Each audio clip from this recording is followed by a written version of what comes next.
ఒక్కసారి కొమ్మూరి గోల్డ్ కి కాల్ చేయండి. తాకట్లో ఉన్న మీ బంగారాన్ని విడిపించి మార్కెట్ ప్రైస్ కి వాళ్ళు కొనుక్కుని మిగతా డబ్బులు మీకు ఇచ్చేస్తారు. హలో అండి, అందరికీ నమస్కారం. నేను మీ కట్ట కార్తీక్. పిచ్చోడి చేతిలో రాయి ఉంటే ఎవరి మీదకి ఇసిరేది కూడా తెలియదు. అలాగే ఇప్పుడు బంగ్లాదేశ్ పరిస్థితి కూడా అట్టే తయారైంది. బంగ్లాదేశ్ రాజధాని ఢాకాలో గత 2 రోజులుగా విధ్వంసకాండ నడుస్తుంది. భారతీయులని ప్రధానంగా టార్గెట్ చేసుకొని, హిందువుల్ని ప్రధానంగా టార్గెట్ చేసుకొని దాడులు చేస్తూ ఉన్నారు. భారతదేశానికి సంబంధించినటువంటి ఒక సింగుని దారుణంగా చంపేసి చెట్టుకు వేలాడదీశారు. అలాగే హిందువైనటువంటి చంద్రశేఖర్ని చెట్టు కట్టేసి దారుణంగా హింసించారు. ఒక మహిళను, హిందూ మహిళను జుట్టు పట్టుకొని రోడ్డు మీదకి ఇంట్లో నుంచి ఈడ్చుకొచ్చారు. భారతీయుల ఇళ్ళని టార్గెట్ చేసుకొని, భారతీయులని టార్గెట్ చేసుకొని, ప్రధానంగా హిందువులని టార్గెట్ చేసుకొని దాడులు నడుస్తూ ఉన్నాయి.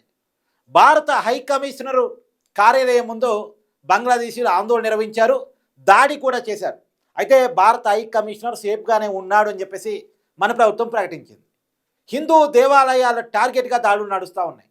అసలు ఎందుకు దాడి నడుస్తూ ఉంది, కారణం ఏంటి, భారతదేశాన్ని ఎందుకు టార్గెట్ చేశారు అంటే, ఇంక్విలాబ్ మంచు అనేటువంటి ఒక సంస్థ ఉంది. అదొక రాజకీయ పార్టీ కావాలనుకుంది, కానీ రాజకీయ పార్టీ గుర్తింపుని బంగ్లాదేశ్ ప్రభుత్వం ఇవ్వలేదు. ఆ ఇంక్విలాబ్ మంచు కన్వీనర్గా ఉన్నటువంటి షరీఫ్ ఉస్మాన్ ఈ నెల 12వ తారీఖున ఆటోలో ప్రయాణిస్తుండగా గుర్తు తెలియని వ్యక్తులు తుపాకులతో కాల్చి చంపారు. ఆ కాల్చి చంపినటువంటి వ్యక్తులు భారతదేశానికి వచ్చారు, భారతదేశంలో తలదాచుకున్నారు అనేటువంటి ఒకే ఒక్క అనుమానంతో భారతదేశం మీద పగబట్టినట్టు, హిందువుల మీద పగబట్టినట్టు దాడులు చేస్తున్నారు. కానీ రియాలిటీ అది కాదు. వాళ్ళకి భారతదేశం మీద, హిందువుల మీద ఎప్పటి నుంచో కోపం ఉంది. ఆ కోపాన్ని ఈ రూపంలో తీర్చుకునే ప్రయత్నం చేస్తున్నారా అనేటువంటి చూడాలి. నిజానికి ఇక్కడ రియాలిటీ మాట్లాడుకునే ప్రయత్నం చేద్దాం. అక్కడ ఉంది మహమ్మద్ యూనస్ నాయకత్వంలో అక్కడ ప్రభుత్వం ఉంది, తాత్కాలిక ప్రభుత్వం ఉంది. అక్కడ ఎన్నికలు జరగబోతూ ఉన్నాయి. ఆ మహమ్మద్ యూసఫ్ ప్రభుత్వం ఈ ఇంక్విలాబ్ మంచు అనేటువంటి సంస్థని రాజకీయ పార్టీగా గుర్తించటానికి ఒప్పుకోలేదు. ఎవరు గుర్తించింది? మహమ్మద్ యూనస్. మహమ్మద్ యూనస్ అక్కడ తాత్కాలిక ప్రభుత్వాన్ని నడుపుతున్నాడు. అతన్ని గుర్తించడానికి ఇష్టపడలేదు. ఇప్పుడు ఎవరి మీద కోపం చూపించాలి? ఇక్కడ ఆ షరీఫ్ ఉస్మాన్ మీద కోపం ఉంటే గింటే ఎవరికి కోపం ఉండాలి? మహమ్మద్ యూనస్ కోపం ఉండాలి. ఎందుకు అంటే, రాజకీయ పార్టీగా గుర్తించకపోయినా సరే ఇండిపెండెంట్గా ఎన్నికల్లో పోటీ చేస్తున్నాడు, ఢాకా నుంచి పోటీ చేస్తున్నాడు, ఇండిపెండెంట్గా పోటీ చేస్తున్నాడు. అతని ప్రభావం ఉంటుంది కాబట్టి యూనస్కి అతను అంటే కోపం కావచ్చు కాక, అంటే వాళ్ళలో వాళ్ళ ఇంటర్నల్ వారు అతన్ని కాల్చారు. కాల్చిన తర్వాత బంగ్లాదేశ్ ప్రభుత్వ ఆసుపత్రికి తీసుకెళ్లారు. అక్కడ నుంచి సింగపూర్ ఏదో తీసుకెళ్ళినట్టున్నారు. అక్కడ చికిత్స మందు చనిపోయాడు. అతన్ని కాల్చింది ఎవరో తెలియదు. అతని మీద కోపం ఉందైతే ఎవరికో మనకు అర్థమవుతూనే ఉంది, అతన్ని రాజకీయ పార్టీ గుర్తించడానికి. నిజానికి గత జూలై, ఆగస్టులో జరిగినటువంటి నిరసనలు మీకు గుర్తున్నాయిగా బంగ్లాదేశ్లో. అప్పుడున్నటువంటి ప్రభుత్వానికి వ్యతిరేకంగా అప్పుడున్నటువంటి ప్రధాని షేక్ హసీనా ఆ దేశం నుంచి పారిపోవాల్సి వచ్చింది. ఆమెకు వ్యతిరేకంగా ఆందోళన జరిగాయి, విధ్వంస కాండ జరిగింది. అప్పుడు ప్రధానమంత్రి ఇంట్లోకి కూడా వెళ్ళి విధ్వంసం సృష్టించారు. అప్పుడు ఆమె దేశాన్ని విడిచి పారిపోయి వచ్చింది. అప్పుడు నిజానికి ఈ మహమ్మద్ యూసఫ్ చేతుల్లోకి తాత్కాలిక ప్రభుత్వం పోయింది. అప్పుడు ఆ ఆందోళనలో ఏది, షేక్ హసీనాకి వ్యతిరేకంగా జరిగిన ఆందోళనలో ఈ ఇంక్విలాబ్ మంచు మంచి ఫైట్ ఇచ్చాడు. ఆ టైంలో అక్కడ జనాలకి నాయకత్వం వహించడం కావచ్చు, జనాన్ని కోడీకరించడం కావచ్చు, ఆందోళన కార్యక్రమం నిర్వహించడం కావచ్చు, అంతా కూడా ఈ షరీఫ్ ఉస్మాన్ చూశాడు. అంటే ఇప్పుడు అనుకున్నాడు మహమ్మద్ యూసఫ్, వాడికి గతంలో ఆందోళన చేసిన చరిత్ర ఉంది కాబట్టి అతని వైపు ప్రజలు మద్దతు ఇస్తారేమో, అతను ప్రజలు ఆరాధిస్తారేమో, నా పాత్ర తగ్గిపోయిద్దేమో అని చెప్పేసి మహమ్మద్ యూనస్కి ఒక రకమైనటువంటి ఈర్ష, అసూయ ఉండి ఉండొచ్చు. అది వాళ్ళ ఇంటర్నల్ వారు, వాళ్ళకి సంబంధించినటువంటి విషయం మాత్రమే. కానీ ఇక్కడ భారతీయుల మీద దాడి ఎందుకు జరుగుతుంది అంటే, బంగ్లాదేశ్లో కావాలని భారతీయుల మీద విద్వేషాన్ని వెళ్ళగక్కేటువంటి ఉగ్రవాద సంస్థలో, ఆ మూలాలు ఉన్న సంస్థలో, ఆలోచన ఉన్న సంస్థలో ఉన్నాయి. మీకు అర్థం చేసుకోవాలి. కానీ రియాలిటీలో ఒక విషయం మీకు చెప్పనా, 1971లో బంగ్లాదేశ్ ఏర్పడింది. ఆ 1971లో బంగ్లాదేశ్ ఏర్పడటానికి కారణం మనం. 9 నెలల పాటు బంగ్లాదేశ్ లిబరేషన్ ఆర్మీ పేరుతో పెద్ద ఎత్తున ఆందోళన జరిగింది పాకిస్తాన్కి వ్యతిరేకంగా.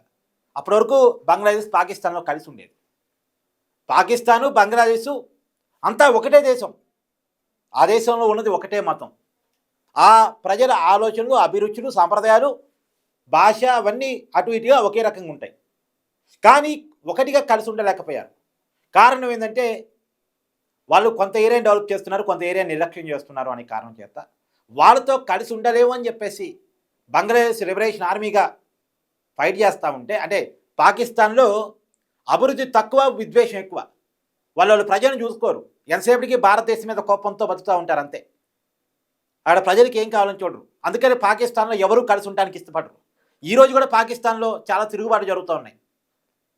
మేము విడిపోతామని చెప్పేసి, మేము విడిపోతామని పాకిస్తాన్లో ఈ రోజుకి తిరుగుబాటు జరుగుతున్నాయి. పీఓకేలో తిరుగుబాటు జరుగుతుంది, బెలూచిస్తాన్లో తిరుగుబాటు జరుగుతుంది. మేము పాకిస్తాన్లో కలిసి ఉండలేమని బెలూచిస్తాన్ లిబరేషన్ ఆర్మీ పేరుతో పెద్ద ఫైట్ జరుగుతుంది. వాళ్ళ ఇంటర్నల్ ఇష్యూస్ అవి.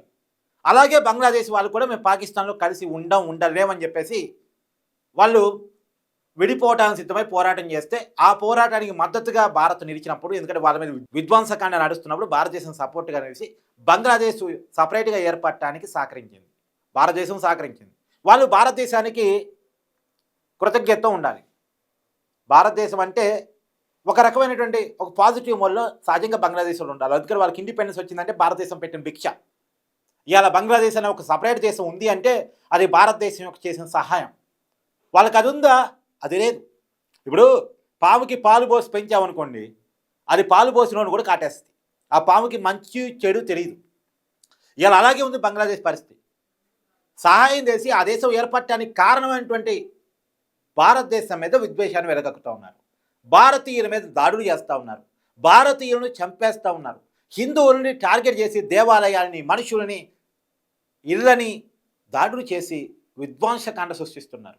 ఏదైనా ఇలా బంగ్లాదేశ్లో ఎమర్జెన్సీ సిచ్యువేషన్ ఉంది. అక్కడ ఉన్నటువంటి ప్రభుత్వం కూడా కంట్రోల్ చేయలేని సిచ్యువేషన్ ఉంది. అక్కడ ఉన్న ప్రభుత్వం ఆందోళనకాలను రిక్వెస్ట్ చేస్తూ ఉంది. కానీ ఒక విషయం గమనించాలి, బంగ్లాదేశ్ ప్రజలు రోడ్ల మీదకి వచ్చి రకరకాల మార్గాల్లో నిరసన వ్యక్తం చేస్తున్నారంటే అక్కడ అసహనం ఉంది. ఆ అసహనం వెనకాల ఆవేశం ఉంది. ఆ ఆవేశం వెనకాల ఆకలి ఉంది. ఆకలి వెనకాల నిరుద్యోగం ఉంది. ఆర్థిక అసమానతలు ఉన్నాయి. అంటే ఎప్పుడైనా ఏ దేశమైనా అక్కడ దేశ ప్రజల్ని సరిగా చూసుకోకపోతే ఇలాంటి నిరసనలే వస్తాయి. కానీ ఆ నిరసన వ్యక్తం అయిన తర్వాత ఆ నిరసనకి నాయకత్వం వహించాడు మంచివాడు కాదనుకోండి, ఆ నిరసన ఎవడన్నా తప్పుదారి పట్టించేవాడు ఎన్కరేజ్ చేసుకున్నాను అనుకోండి, ఆ నిరసనలు తప్పుదారిలోకి వెళ్ళిపోతాయి, తప్పుడు పద్ధతుల్లోకి వెళ్ళిపోతాయి. ఇప్పుడు బంగ్లాదేశ్లో జరుగుతుంది అదే. అక్కడ ప్రజలకి భారతీయులంటే కోపం కాదు, నిజానికి అక్కడ పాలకులు చేసిన నిర్లక్ష్యం వల్ల కోపం రావాలి. అక్కడ ప్రజలు అసమానతల్లో ఉన్నారు, ఆకలితో ఉన్నారు, నిరుద్యోగంలో ఉన్నారు, విపరీతమైన పేదరికంలో ఉన్నారు. కారణం అక్కడి పాలకులు, అక్కడి విధానాలు, అక్కడి చర్యలు. అక్కడ పాలకులను వాళ్ళు ప్రశ్నించుకోవాలి. మత మూఢత్వంలో పడిపోయి, మళ్ళీ చెప్తున్నా, మత మూఢత్వంలో పడిపోయి రియాలిటీకి సంబంధం లేకుండా అభివృద్ధికి దూరంగా ప్రజలకు అనుకూలమైన పాలసీలు కాకుండా మత పిచ్చితోటి దేశాన్ని నడిపిస్తే ఆ దేశానికి అలాంటి పరిస్థితి ఇంకెలాంటి పరిస్థితి వస్తాయి? షేక్ హసీనా పోయింది జూలై ఆగస్టులో, మరి తాత్కాలిక ప్రభుత్వం ఏర్పడింది, పరిస్థితులను బాగుపడ్డాయా? బాగుపడాలంటే ప్రజలకు అవసరమైన పాలసీలు తీసుకోవాలి. కాకపోతే ఏంటంటే ప్రజలకి ఈ ఆవేశం వెనక ఉన్న కారణాలు అర్థం కావట్లేదు. అర్థం చేపించే నాయకత్వం కూడా అక్కడ లేదు. ప్రజల్లో ఆవేశం ఉంది కదా, ఆకలి ఉంది కదా, కాబట్టి వాడి చేతిలో రాయిచ్చి వాడికి అట్లా కోపంలో ఉన్నాడు కాబట్టి ఎవరో ఒకరి మీద కేపిద్దాం అనేటువంటి ఆలోచనతో అక్కడ ఉన్నటువంటి సంస్థలు ఉన్నాయి. ఇది నా అభిప్రాయం. మీ అభిప్రాయం కూడా కామెంట్ రూపంలో తెలియజేయండి. Thank you.